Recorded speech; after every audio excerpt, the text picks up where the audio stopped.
بندوق کی گولیاں چلا لینا ہی فضول خرچی نہیں ہے. طرح طرح کے آئٹم بنا کر آدھا کھلایا جائے اور آدھا پھینک دیا جائے، یہی فضول خرچی نہیں ہے. بیڑی اور سگریٹ کھا کر اور تھوک دیا جائے پان کھا کر، صرف یہی فضول خرچی نہیں ہے. فضول خرچی میں یہ چیز بھی شامل ہے.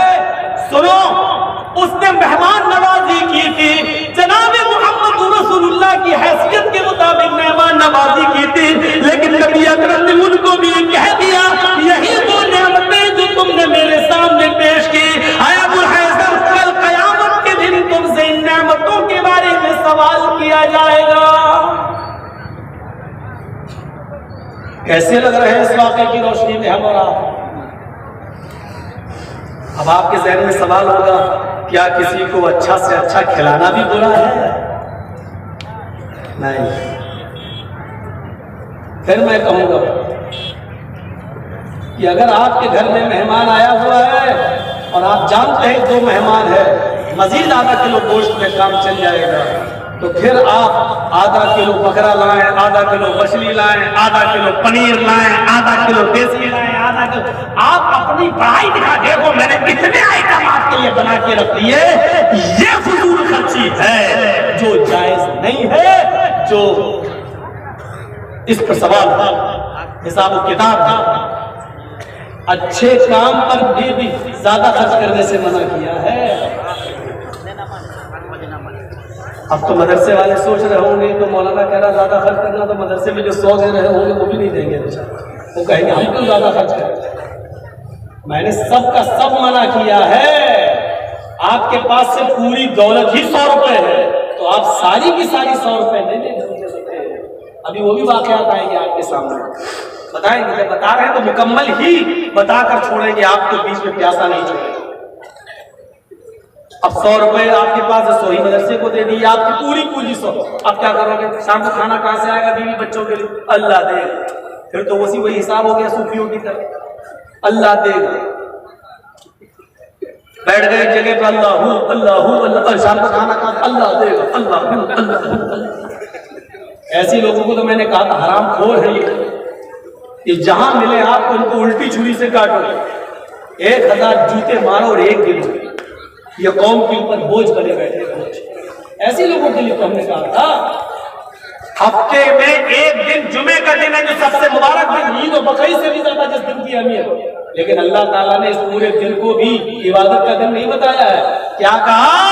فَإِذَا قُضِيَتِ الصَّلَاةُ فَانتَشِرُوا فِي الْأَرْضِ. جب جمعے کی نماز پڑھ لی اور جمعے کی نماز مکمل ہو گئی تو آپ مسجد میں کیوں بیٹھے ہو؟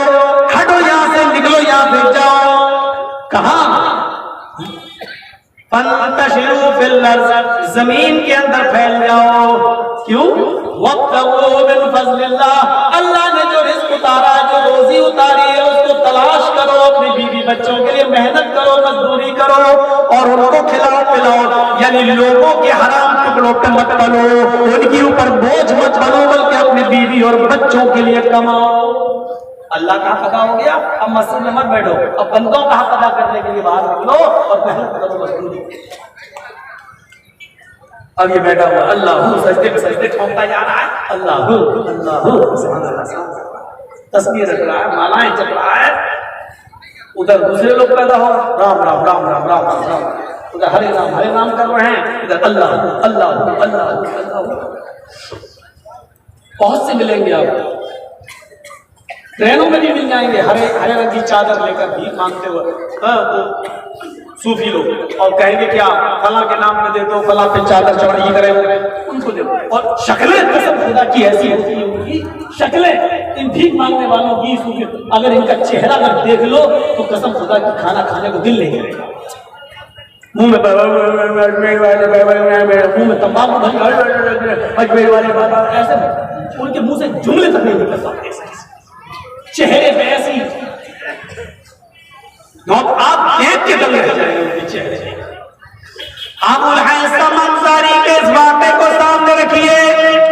اس کے بعد اللہ کے نبی صلی اللہ علیہ وسلم نے ایک روٹی اٹھائی اور اس روٹی کے اوپر 2 بوٹیاں رکھی. ایک روٹی اٹھائی. اب سنو، دیسی مرغا یا مٹن سامنے آ جائے تو بھوک دگنی اپنے گھر پہ جتنا کھاتے ہو اس سے ڈبل کھانے والوں سنو، اس پوزیشن میں اللہ کے نبی نے صرف ایک روٹی اٹھائی، روٹی کا سائز اللہ کی قسم ہمیں نہیں معلوم کتنا ہے۔ بخاری کی حدیث میں سے وہ خبز کا لفظ آیا، خبز النکرہ، ایک روٹی اٹھائی۔ روٹیاں چھوٹی بھی بنتی ہیں اور بڑی بھی بنتی ہیں، آپ لوگوں کے علاقے میں چھوٹی روٹی بنتی ہے، ہمارے ویسٹ یو پی کی طرف آ جاؤ مغربی یو پی میں تو بڑے سائز کی روٹیاں بنائی جاتی ہیں۔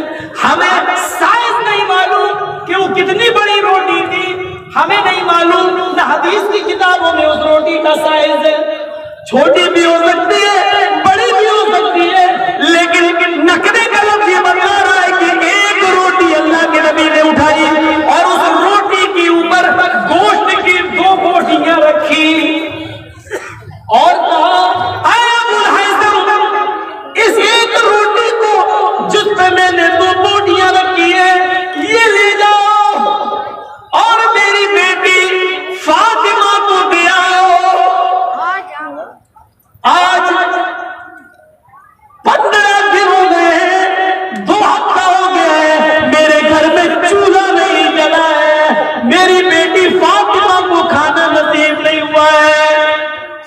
ابو الحیثم اللہ کے نبی جب یہ بات کہہ رہے تھے تو ان کی بیوی دروازے پہ کھڑی تھی، اشارے سے بلاتی ہے اے ابو الحیثم اندر آؤ۔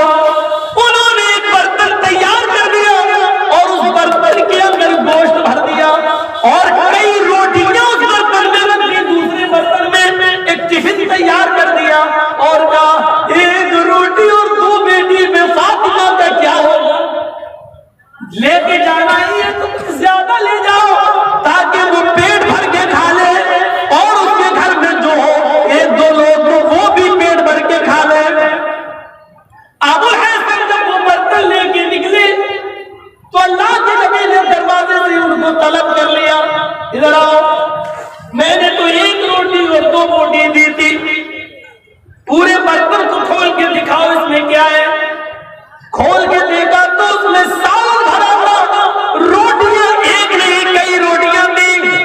تو اللہ کے نبی نے فرمایا اے ابو الحیثم تمہاری دوسری غلطی یہ ہے کہ تم میری بیٹی کی عادت خراب کرنے کے لیے، میری بیٹی کی عادت کو بگاڑنے کے لیے اتنا کھانا لے جا رہے ہو، اگر وہ آج پیٹ بھر کے کھانا کھا لے گی تو پھر وہ اللہ کو یاد نہیں کر سکے گی، اللہ کا ذکر نہیں کر سکے گی، کھانے کے لیے اتنی ضرورت ہے جتنے میں انسان زندہ رہے اور اپنے رب کا شکر ادا کرتا رہے۔ نہیں ابو الحیثم یہ غلطی مت کرو، جتنا میں نے دیا اتنا ہی لے کر جاؤ۔ پھر آپ نے وہ سارا کا سارا کھانا واپس لے لیا۔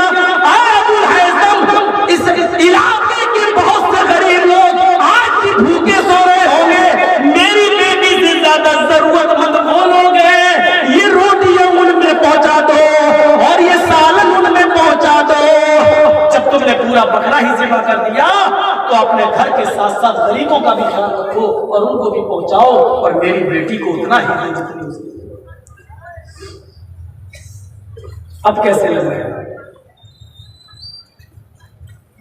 مجھے تو معلوم ہے تقریر میری بس جب تک ہو رہی ہے تب تک کے لیے آپ سوچنے پہ مجبور ہیں، لیکن کل آپ جہاں جائیں گے، آج ہی جن کی مہمانی میں آئے ہوں گے تو کل صبح اس کے ہاں بھر پیٹ ناشتہ ہی کر کے جائیں گے، بھوکے پیٹ نہیں جائیں گے۔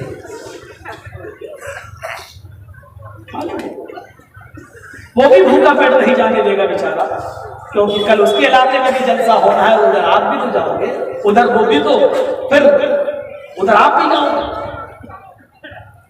ہوتا ہے، کھانے پینے سے میں منع نہیں کر رہا ہوں، کھلانے اور پلانے سے بھی منع نہیں کر رہا ہوں۔ مہمان نوازی تو بڑی اچھی چیز ہے، خوش نصیب ہے وہ انسان جس کے گھر میں مہمان آتے ہیں، اس کے گھر میں برکتوں کے دروازے کھل جاتے ہیں، کوئی شک نہیں ہے، لیکن ہر چیز پہ فضول خرچی یہ غلط چیز ہے، چاہے وہ جائز کام ہے یا ناجائز ہے۔